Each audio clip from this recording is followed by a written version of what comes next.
সকাল 11টা বাজে। শহরের সবচেয়ে বড় ব্যাংকে একজন সাধারণ পোশাক পরা বৃদ্ধ ব্যক্তি, যার হাতে একটি পুরানো খাম ছিল, ভিতরে প্রবেশ করেন।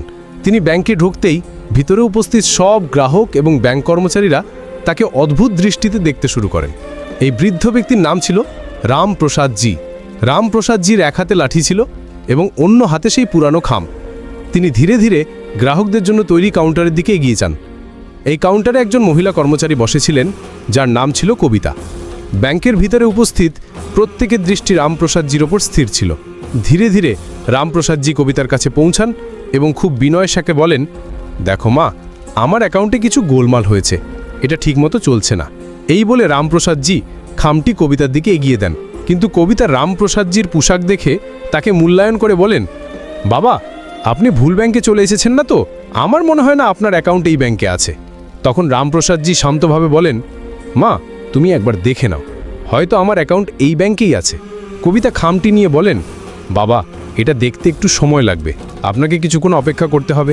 এই বলে কবিতা এবং ব্যাংকে উপস্থিত অন্যান্য লোকজন তাদের কাজে ব্যস্ত হয়ে পড়েন। রামপ্রসাদজি সেখানে দাঁড়িয়ে অপেক্ষা করতে থাকেন।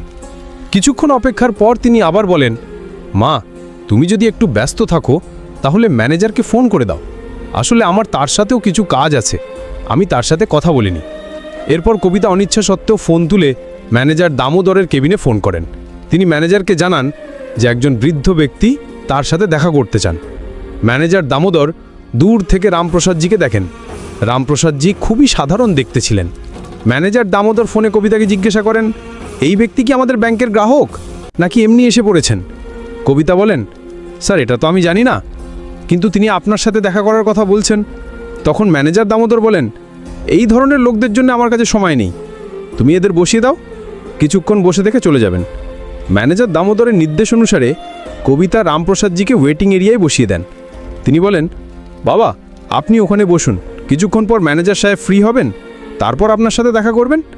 রামপ্রসাদজি সেখান থেকে হেঁটে ওয়েটিং এরিয়ার দিকে যান এবং কোণে রাখা একটি চেয়ারে বসে পড়েন।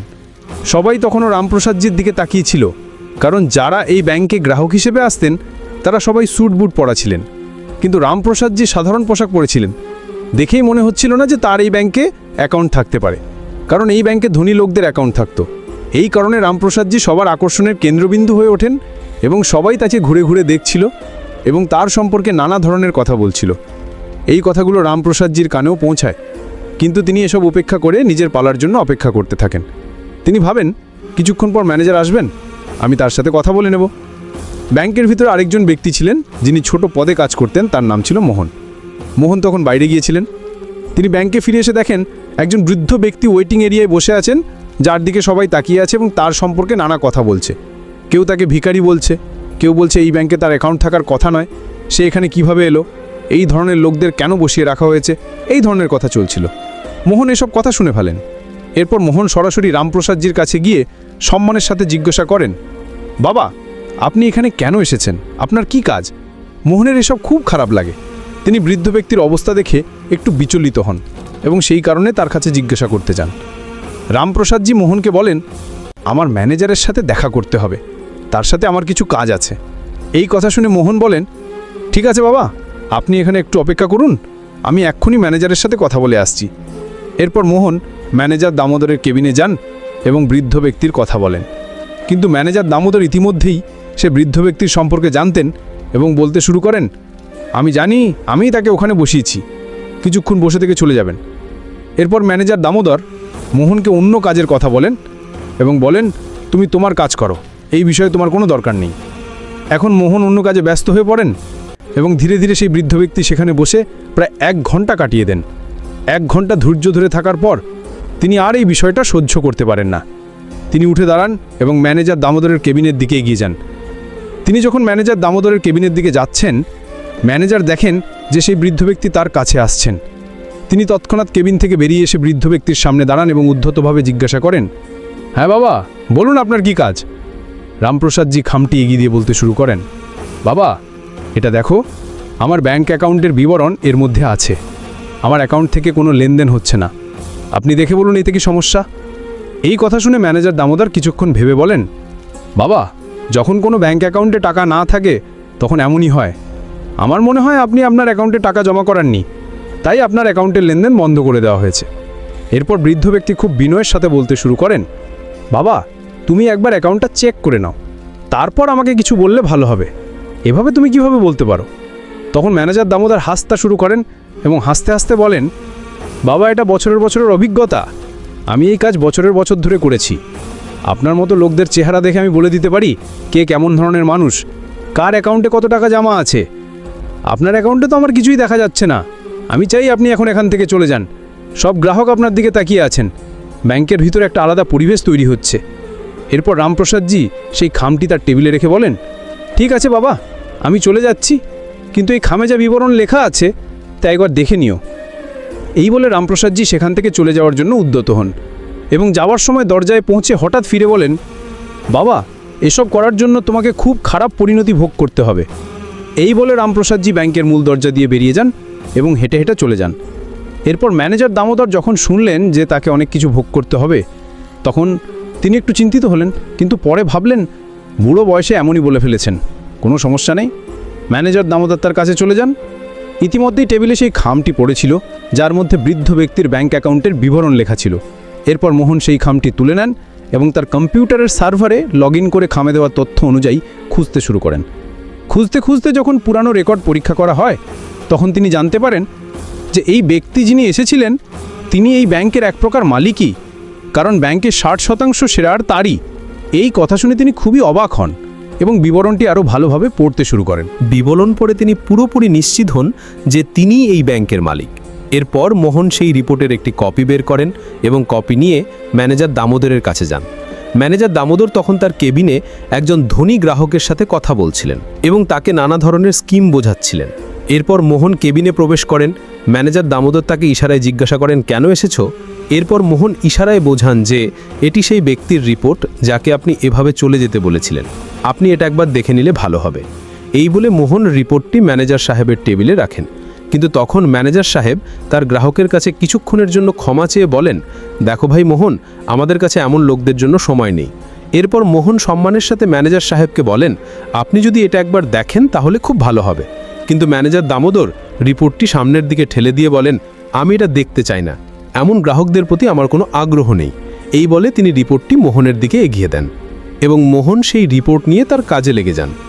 ব্যাংকের ভেতরের পরিবেশ এখন শান্ত হয়ে গিয়েছিল। সবাই তাদের কাজে ব্যস্ত হয়ে পড়েন এবং ধীরে ধীরে সন্ধে হয়ে যায়। রামপ্রসাদজি পরের দিন একই সময় আবার আসেন, যে সময় তিনি আগের দিন এসেছিলেন। কিন্তু এবার তার সাথে একজন স্যুট বুট পরা ব্যক্তি ছিলেন যার হাতে একটি ব্রিফকেস ছিল। ভিতরে ঢুকে তিনি সবার দৃষ্টি আকর্ষণ করেন। এরপর তিনি ম্যানেজার দামোদরকে তার কাছে আসার ইশারা করেন।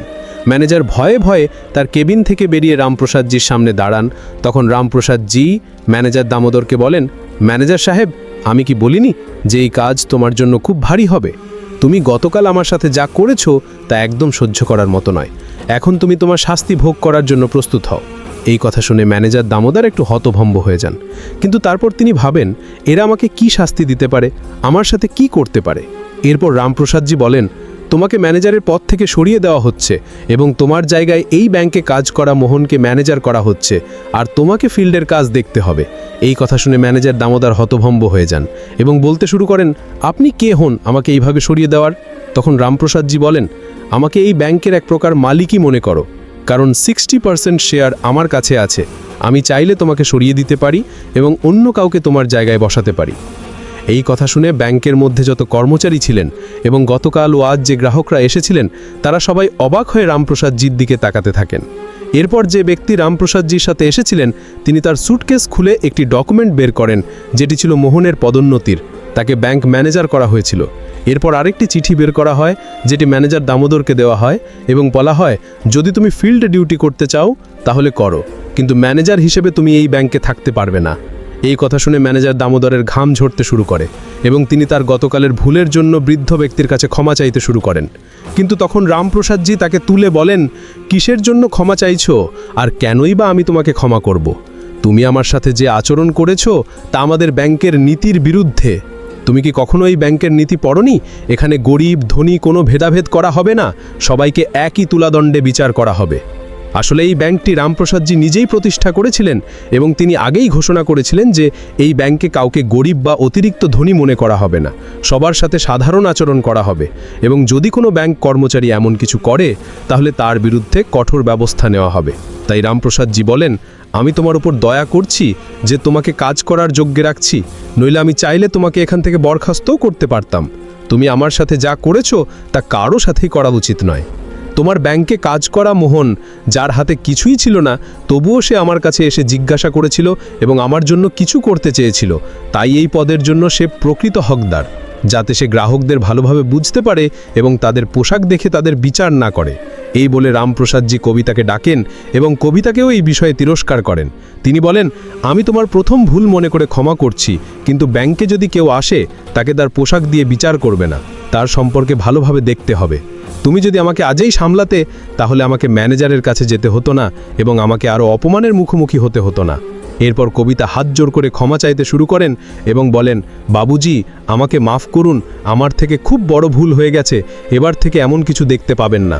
এরপর রামপ্রসাদজি সেই ব্যক্তির সাথে ফিরে যান এবং সবাইকে বলে যান, মোহনের কাছ থেকে তোমাদের অনেক কিছু শেখার আছে, যতটা পারো শিখে নাও, এটা তোমাদের জন্য ভালো হবে। আমি এখন মাঝে মাঝে কাউকে পাঠাবো যে তোমাদের এই সব কার্যকলাপের রিপোর্ট আমাকে দেবে।